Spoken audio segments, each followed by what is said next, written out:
Yeah, just touching upon a few important points, I think, as AU has developed, a lot of it's about getting exposure and whatnot, but there's also the development side of things. So, in AU today, maybe you could talk about how your program specifically balances that kind of, development side of things as a player. Because, again, a lot of these players are still young in their career and you want them to develop versus getting that kind of game exposure.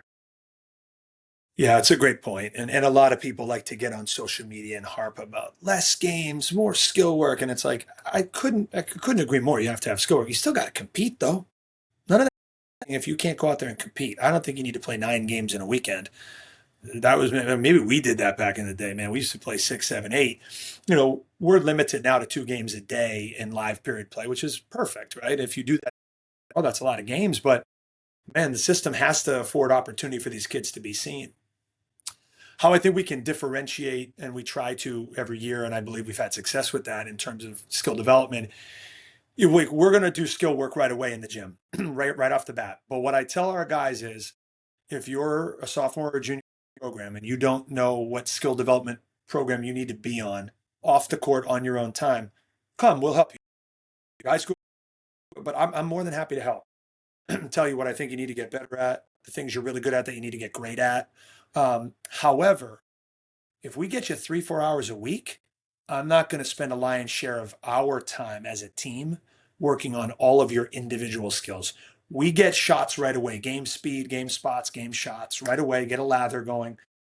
But I want to teach them and help develop them in terms of team concepts more than just inside out step back. But I remember reading all the books with a teammate of mine, John Fitzgerald, and my college coach, Dave Paulson. We did like a winter study class together. We devised a curriculum. We read a bunch of books. And one of the things I remember was just like, hey, be good at one or two things. Don't be average at 10. And so I try to keep it simple. I want to really make sure our guys have a system on defensive transition, and I want to be locked in a defensive connected system. I don't care what you do. You want to force baseline and you want to switch everything. That's not really where I've lived. I've lived a little bit more in the pack line world of kind of middle based help and getting through screens away from the ball. I don't mind switching screens on the ball. It depends on your unit too. If you got 2 years ago, we had Landon Clark, Ryan Altman, Jay Jones, Ryder Frost, Dahi Quinn, Alex Wilkins, Barrett Lohr, Dylan Vallette, like we had all these guys, and like they were all 6'4" to 6'8". Aggressively switch up. We teach an up switch. So like we can do it different ways. I won't jam a round peg into a square hole, but you know, so once you get your personnel down, pick a way we're going to defend, and I want to teach them how to do that, and I want to make sure they're prepared to get to the next level where they're always seeing the man in the ball and they're always in the proper gap help and they know how to stunt and stay and they know how to help up with a hand up to make a deflect. They know how to not be positioned the wrong way when a pass goes by. They got to turn their hips and run. Then we're going to guard a particular, and there's no negotiating it, none. And we will run, and I'll pick practices. My guys, if it's not perfect, we're just not going to play offense today, and you're going to thank me in July because on the day the ball feels square and we make shots, we can guard and Gotta sit down. because we'll get Right. action and we'll get that. And so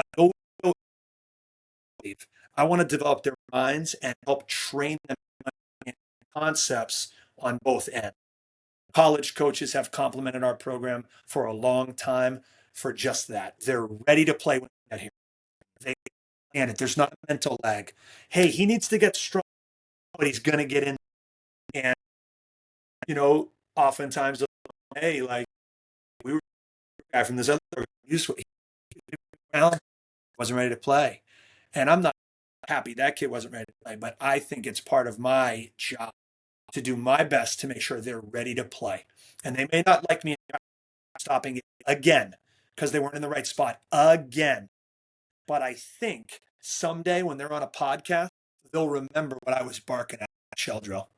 I remember Paul Lyons, I remember Paulson, and Malcolm Westland.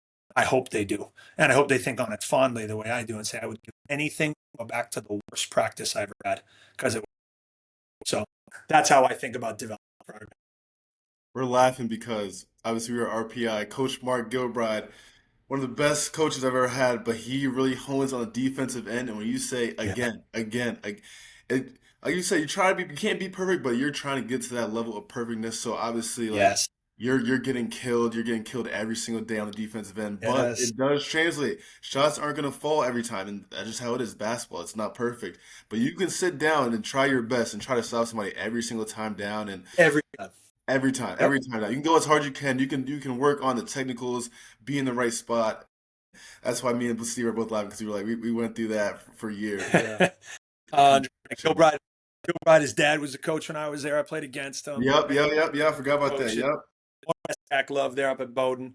But yeah, no, it's that's what it is. That we're deep into the podcast, but you start getting me going on that, and geez, we could do another hour.